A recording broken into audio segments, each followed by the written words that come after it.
तुला राशि की बात करें तो आपके 9th हाउस में मंगल का गोचर हो रहा है। जब मंगल का गोचर 9th हाउस में होता है तो यहाँ पे थोड़ा-सा वीकनेस हमारे शरीर में होती हुई दिखाई देती है।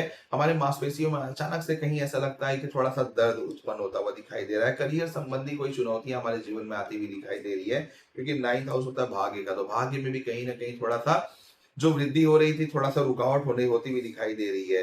विदेश यात्रा अगर आप कोई करना चाहते थे या फिर लॉन्ग ट्रैवल करना चाहते थे, तो यहाँ पे होता हुआ तो दिखाई दे रहा है, संभावना बन रही है, लेकिन उसके कुछ आप लोग सोच रहे हैं बहुत अनुकूल परिणाम तो इस समय अगर टाल सकते हैं तो बहुत अच्छा, बहुत अनुकूल परिणाम तो यहाँ पर नहीं मिलते हुए दिखाई दे रहे हैं।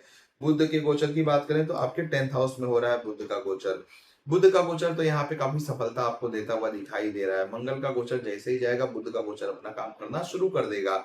जो स्ट्रगल आप मार्स के ट्रांसिट के हिसाब से आप फेस कर रहे थे, वही मरकरी का जो ट्रांसिट आप लोगों के लाइफ में सक्सेस लाता हुआ भी दिखाई दे रहा है। करियर में आप लोगों को बुध के गोचर के बाद धीरे-धीरे लगेगा कि थोड़ा स्ट्रगल तो हो रहा था, लेकिन अब सफलता मिलती हुई दिखाई दे रही है।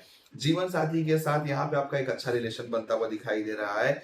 जो भी गलतफ़हमी थी, मिसअंडरस्टैंडिंग थी, अब बुध के गोचर की वजह से आप लोगों की यहाँ पे मिटती हुई दिखाई दे रही है। आपकी गलतफ़हमी कम होगी, आपका रिलेशन इंप्रूव होता हुआ दिखाई दे रहा है, क्योंकि बुध देव बैठे भी गुरु के साथ हैं। आपके प्रोफ़ेशन में आगे चलकर एक उन्नति, यहाँ पे पदोन्नति मिलती हुई दिखाई दे रही है। साथ में अगर कोई प्रॉपर्टी से रिलेटेड अगर आप लोग काम कर रहे थे, तो आप लोगों के लिए गुड न्यूज़ है कि प्रॉपर्टी की कोई डील हो सकती है या फिर आप प्रॉपर्टी का काम आपका पूरा हो सकता है। बात करते हैं सूर्य के गोचर की। आपके 10th हाउस में हो रहा है, बहुत ही अनुकूल स्थिति है। सूर्य का गोचर जब 11th हाउस में होता है, 11th हाउस 11वें भाव में जब सूर्य का गोचर होता है, तो ये धन सफलता लेकर आता है हमारे जीवन में, अपार सफलता लेकर आता है। सरकार से रिलेटेड अगर कोई काम कर रहे हैं या फिर सरकार से जुड़े हुए हैं, तो काफ़ी सफलता मिलती हुई यहाँ पे आप लोगों को, तुला राशि वाले जातकों को मिलती हुई दिखाई दे रही है। बस आपके घर का वेस्ट डायरेक्शन एकदम क्लीन होना चाहिए, वहाँ पे किसी भी प्रकार का वास्तु दोष नहीं होना चाहिए, नहीं तो यही सूर्य का गोचर पूरी तरीके से काम करने में, कार्य करने में सक्षम नहीं होगा। शुक्र के गोचर की बात करें, आपके 12वें भाव में शुक्र डेबिलिटेड हो रहे हैं। वैसे 12वें भाव में शुक्र उच्च के होते हैं, लेकिन यहाँ पे कन्या राशि आ रही है, तो उतना फल नहीं दे पा रहे हैं, लेकिन आप लोगों को एक मिश्रित फल ज़रूर यहाँ पर देंगे। यात्रा के अवसर उत्पन्न होंगे। जैसा मैंने कहा, मंगल के गोचर के दौरान की थोड़ा-सा यात्रा में कठिनाई ज़रूर आएगी, लेकिन शुक्र यहाँ पे बचाने की पूरी कोशिश करेंगे। तो आप लोगों को उपाय मैं ज़रूर बताऊँगा, जिससे आप यात्रा कर रहे हैं किसी कामवश और आपका काम पूरा होना चाहिए। उसके लिए एक उपाय हम ज़रूर शेयर करेंगे। यहाँ पे जितना आप डोनेशन कर रहे हैं, सबसे पहले उपाय की बात करें, जितना डोनेट कर रहे हैं, डोनेशन कर रहे हैं मंदिरों में या फिर किसी ज़रूरतमंद को, मंगल का गोचर आप लोगों के लिए काफ़ी अच्छा रहेगा। सहकर्मी को, ऑफ़िस में कलीग को, बॉस को जितना आप मिठाई खिला सकते हैं, मिठाई डिस्ट्रीब्यूट कर सकते हैं ऑफ़िस में, काफ़ी अच्छा रहेगा।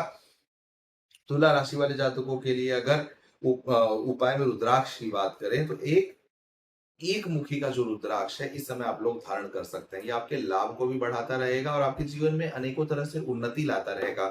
एक मुखी का रुद्राक्ष तुला राशि वाले जातकों के लिए काफ़ी अच्छा साबित हो सकता है। इसके साथ ही अगर वास्तु की बात करें, जो घर का नॉर्थ डायरेक्शन है, ना कोई लोहे से रिलेटेड उपकरण वहाँ पे ले जाके रख दें, ना वहाँ पे किसी ऐसा कोई उपकरण रखें, जिसकी वजह से शनि वहाँ पे डिसबैलेंस हो। जो जंग लगा हुआ सामान या फिर कोई लोहे से रिलेटेड सामान वहाँ पे रखने से आप लोगों को बचना है। अग्नि तत्व, लाल कोई भी आर्टिकल आप लोगों को, रेड आर्टिकल वहाँ पे रखने से बचना है, क्योंकि वास्तु होता है जो हमारे जीवन में काम करता है। साथ में एक और सलाह, अंतरदशा होती है, महादशा होती है। जब तक दशा नहीं होती तब तक गोचर काम नहीं करता। जब दोनों मिलते हैं तभी गोचर काम करता है। इसलिए कोई भी कंसल्टेशन चाहिए, जिसके अगर आप अपने लाइफ में प्रॉब्लम फेस कर रहे हैं, समस्या झेल रहे हैं, तो नीचे दिए गए नंबर पे, जो भी स्क्रीन पे आप लोगों को नंबर दिख रहा है, इस पे कॉल करिए, अपॉइंटमेंट बुक करिए। मैं पूरी कोशिश करूँगा आप लोगों की सहायता करने के लिए। आशा करता हूँ तुला राशि वाले जातकों का यह महीना काफ़ी शुभ साबित हो।